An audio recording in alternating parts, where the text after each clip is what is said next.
Quel serait l'impact pour les gens? Parce que ça, c'est virtuel. Personne ne sait si... Entre-temps, effectivement, il y en a que ça va monter un petit peu, d'autres qui vont baisser. Quand on passe d'une tarification sur un certain mode de calcul à une tarification différente, il est évident que dans les 700 personnes, il y en a qui vont payer un peu plus, d'autres un peu moins. Moi, j'ai regardé les deux extrêmes. Si vous prenez les gens qui ont plus de 50 000 euros de revenus, aujourd'hui, il y avait 121 enfants sur ce qui faisait le forfait 4 jours, j'ai toujours, parce qu'après, c'est avec une réflexion sans les nouveaux paramétrages, on ne peut pas trop. Aujourd'hui, on avait 121 enfants dont les parents ont plus de 50 000 euros dans le double. Jusqu'à présent, ils payaient 60 euros par mois, ça veut dire qu'ils payaient 7 200 euros. Ces gens-là, on a regardé avec ces tarifs, ils vont payer ils vont passer à 2034 euros de plus. C'est 121 enfants. C'est-à-dire que ces 121 enfants qui sont dans les plus gros revenus vont payer en fait concrètement par rapport à aujourd'hui leur repas à un moyen de 5,45, parce que quand j'ai dit 5,60, il y en a toute une série, parce qu'il y en a qui ont 1, 2, 3, 4 enfants, et ça fait une augmentation pour ces personnes-là d'1,26 € du repas. Inversement, si je prends la question qui m'interroge aussi en disant on va basculer les moins de 15 000 de ressources, donc des gens qui ont des faibles revenus. Aujourd'hui, c'est vrai, il y en avait 152 des enfants dans cette catégorie, et ils payaient un forfait de 14,90 en moyenne, qui disait 1, 2, 3, 4 enfants. Aujourd'hui, avec le tarif, au lieu de 2100 qu'elle apportait, ils vont payer 1500 en plus. C'est 150 enfants. C'est-à-dire qu'en fait, si vous ramenez au repas, oui, ça fait une augmentation de 0 centime 71 en moyenne pour les 152 enfants par repas des familles les moins de ressources. Mais on est parti, on était à peine à 1 €, et globalement, on veut tendre vers le 1,93 €. Oui, ensemble de familles, on pourrait dire, ça fait énorme. C'est pour ça que le pourcentage, je ne vais pas le donner, parce que pour certains, le pourcentage est plus élevé, pour d'autres, un peu plus bas. C'est là qu'il va falloir qu'on soit vigilant. Et ça, le service qu'on va donner, et ça, le service social à l'habitude, il faut qu'on voit bien si cet impact, il n'y a pas des enfants, on va le dire, qui ne viennent plus à la cantine. Parce que l'intérêt de venir à la restauration, c'est d'avoir des enfants qui mangent un repas équilibré, parce que c'est quand même aussi ça, l'objectif de mon enfant. À nous de veiller attention, et pas une conséquence comme ça. Parce que des gens sur un phénomène en se disant, puisque ça ne pas, c'est quelqu'un qui a les moyens, qui peut accueillir son enfant, donc à nous de voir. Si les gens ont des difficultés de cantine, et ceux qui sont au CSAS ou au service solidarité savent qu'ils ont des fois des dossiers de personnes, il faut intervenir sur la facture de cantine, parce que même au tarif où on était, j'arrive pas. Voilà, c'est l'objectif globalement un petit peu de tout ça. J'espère avoir répondu en partie à vos questions. Si j'en oublie une, vous me le dites. Alors quel apport ça fait? Oui. Non, voilà, quel apport ça fait? Oui. Alors ça, c'est un apport par calcul. Aujourd'hui, ça fait un apport à peu près de 4 500 € par mois. 4 500 € supplémentaires, je parle. Vous voyez, les changements de tarifs, je vous avais dit tout à l'heure, vous n'attendez pas ce qu'on va trouver 1 million, parce que si c'était 1 million divisé par les enfants, je ne fais même pas la division. Aujourd'hui, ça veut dire que sur l'année, on peut penser que si on va être entre 45 et 60 000 € de recettes supplémentaires sur le volet restauration des enfants. Voilà. Mais nous sommes dans une analyse à partir de mars sur 14 qui représente 70%. Après, on ira plus lorsqu'on va en fait, avoir validé ces tarifs.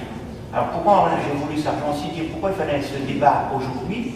Parce que pour l'ensemble des tarifs, il faut qu'on puisse les donner à tous les gens qui vont s'inscrire. Il faut qu'on les mette dans nos documents où on va présenter nos activités. Il est important que tout le monde le sache et qu'on calcule. L'idée, c'est pour ça qu'on l'a fait là. On n'était pas prêt au moment du budget parce que, étant la préparation du budget, on n'avait pas assez affiné les conséquences. Et puis, on peut le dire, c'était plus complexe que ce qu'on pensait parce que chaque fois qu'on avait une idée pour creuser, qui avait été discutée au Paris ou pas en commission, en tirant la clotte un petit peu, j'ai envie de dire, on trouvait toujours quelque chose un peu plus. Voilà les grandes lignes pour essayer de répondre peut-être en partie à vos questions.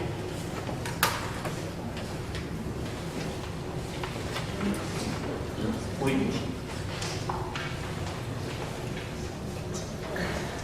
Oui, j'avais une question, mais qui était plus une question sur la forme.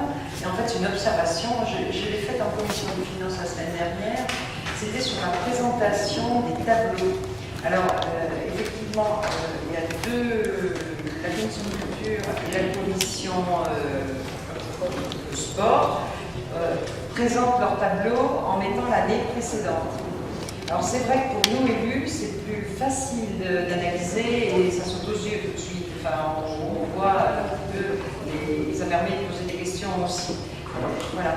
Et là, j'ai demandé, on avait déjà demandé, Bernard avait demandé lors du précédent conseil, que les services puissent nous présenter sur les tableaux l'année N actuelle, combien sont les tarifs, l'année N-1, et puis les propositions. Ça fait 3 colonnes. Alors, on ne pouvait pas, là, je rappelle, nous avons changé complètement. On ne peut pas remplir un tableau, on va dire, avant X, il payait tant, maintenant il paye tant, puisque ce ne sont pas les mêmes modes de calcul. Jusqu'à présent, il y avait des forfaits, il y avait un plancher, il y avait un plafond, et au milieu, en fonction de la ressource, on faisait un calcul avec un coefficient qui était travaillé avec la carte.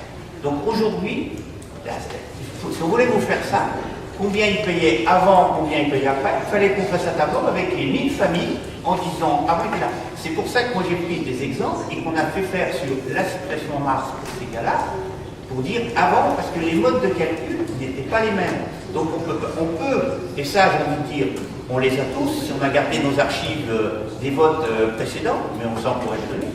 Voilà comment c'était calculé. Par exemple pour la restauration, on est bien d'accord, restauration et centre de loisirs.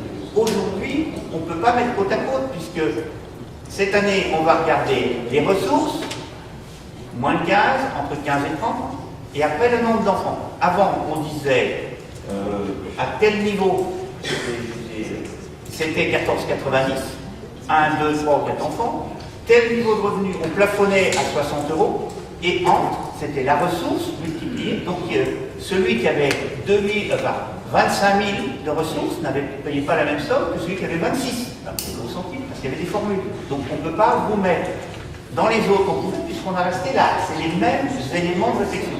Là, on a complètement changé l'élément de réflexion. Donc on ne peut pas mettre côte à côte. Avant, il payait, demain, il paye. Sauf à le faire un par un. Aujourd'hui, vous dites, avec ce tableau, et c'est un peu comme ça que j'ai fait. Quand je vous donne les chiffres 152 avec les services, on a travaillé comme ça. En disant, voilà, ceux qui étaient là, mais on a fait par regroupement. Vous voyez? Et mars, par contre, oui, les services ont calculé tous. Mais là, on ne peut pas mettre sur la place publique les revenus des gens. Mais on ne peut pas, dans le même tableau aujourd'hui, on a changé de mode de calcul, on n'est pas dans une augmentation qui a tout le monde, on augmente de 2 ou 10 ou 20%. Non, on est des modes de calcul différents. Donc on ne peut pas mettre. Oui. Par contre, ce qui est intéressant, c'est ce que vous venez de nous expliquer, avec dans chaque tranche, combien ça concerne d'enfants, effectivement. Je trouve que ça, c'est des éléments d'analyse qui sont intéressants. Alors, moi, j'ai une question qui, en écoutant la présentation tout à l'heure, j'avais posé la question en commission en disant est-ce que dans les simulations qui ont pu être faites, pour la première tranche de 0 à 15 000, on a pris en compte la personne qui perçoit, le couple qui perçoit un seul salaire minimum, le SMIC. Parce que, effectivement, c'est des gens qui ont des charges et qui ont souvent aussi des difficultés par rapport à des gens qui eux, n'ont pas de salaire mais qui ont des allocations, des aides sociales. Voilà, ça génère un petit peu de disparité. On n'a pas parlé de revenus, on vous a parlé de ressources.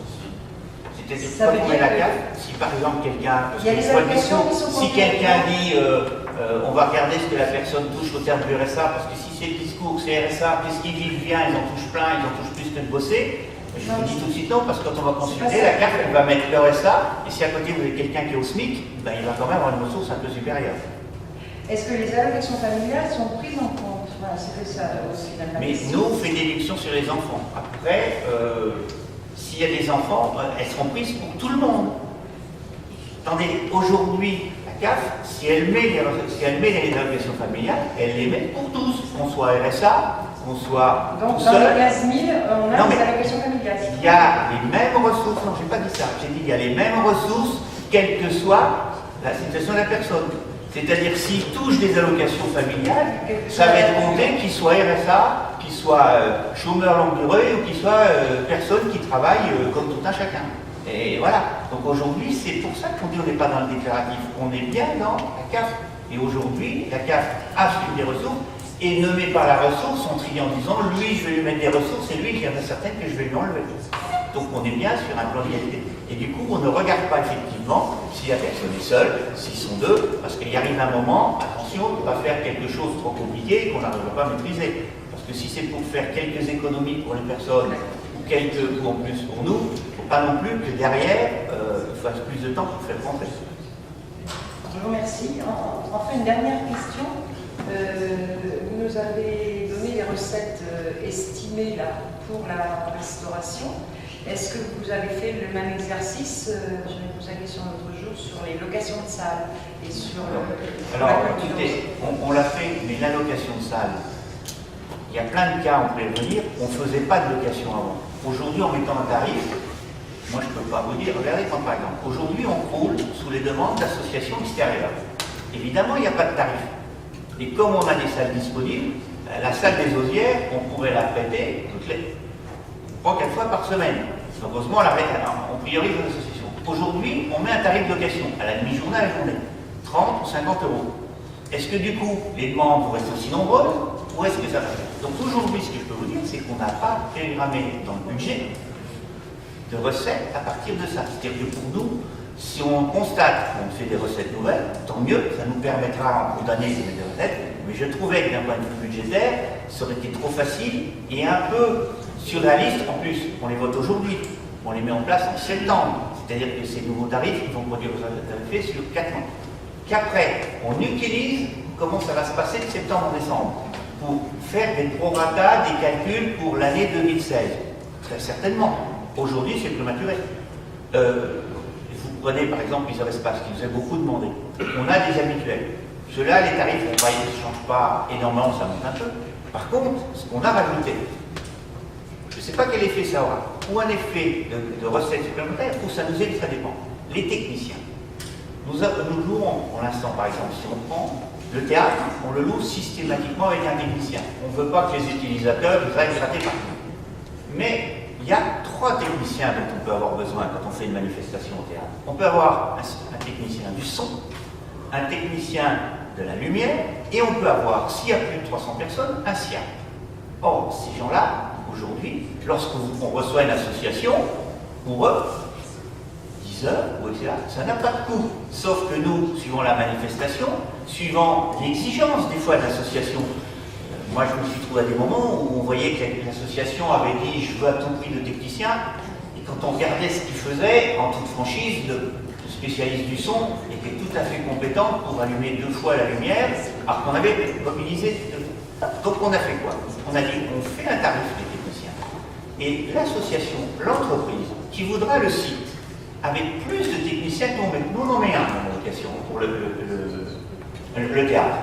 S'il y a une association qui dit, pour des raisons qui regarde, j'en veux un deuxième, je veux le SIAP, parce qu'il y a plus de 300, j'ai personne dans mon association qui peut le faire.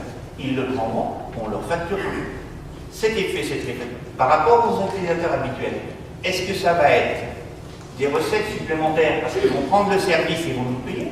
Ou est-ce que ça va avoir un effet déflationniste, les gens disant, plutôt que de le payer, tout compte fait, j'en ai peut-être pas besoin. Je crois qu'on aura les 2 cas de figure. Aujourd'hui, je ne sais pas lequel va prédominer. Mais l'un comme l'autre peut être intéressant pour nous. Et je dis, on est bien, voilà pour exemple, si on a mis l'entretien, on sait en fait, et qu'on a mis aussi une caution.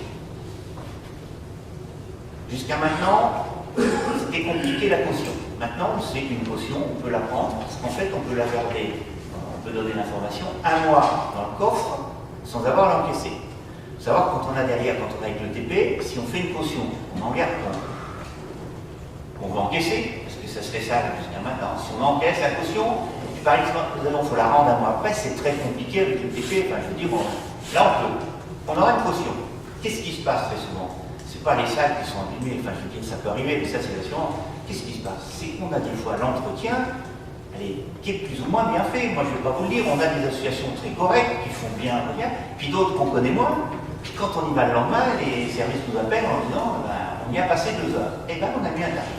Parce que si à un moment, et du coup la caution et le tarif de ménage, ben c'est clair. Et si vous regardez bien, c'est des multiples de 2 heures. Alors on sait des sites aussi qu'il y a des fois des gens qui nous disent, mais j'ai pas envie de le faire. Et comme on a décidé, je rappelle, d'ouvrir à plus de personnes, c'est une forte demande des usuriens. Alors, on gardera des priorités, je ne l'ai pas dit, mais c'est sous-entendu, pour les activités municipales, pour les activités associatives chez nous, sur les heures, et on fera des calendriers de réservation décalés dans le temps pour que le particulier ne puisse pas venir réserver sa salle 3 ans à l'avance parce qu'il sait qu'il fait le communion du petit, c'est toujours le 3e dimanche de mai par exemple, parce qu'on ne va pas y arriver. Donc on va mettre des calendriers pour que, dans un premier temps, après les associations et les particuliers. Je le dis parce que ça ne sera pas, et on ne la réservera pas 3 ans à l'avance, parce que nos activités, on les attend. Mais on a mis cet acte-là. C'est pour répondre à la question, sur les salles, les projections compliquées, moi, je ne les ai pas faites, parce qu'on pourrait les faire, mais attendez, aujourd'hui, on le théâtre, on va le louer 2 fois, 3 fois, 4 fois, les techniciens. Aujourd'hui, j'ai dit, on ne les met pas dans le budget.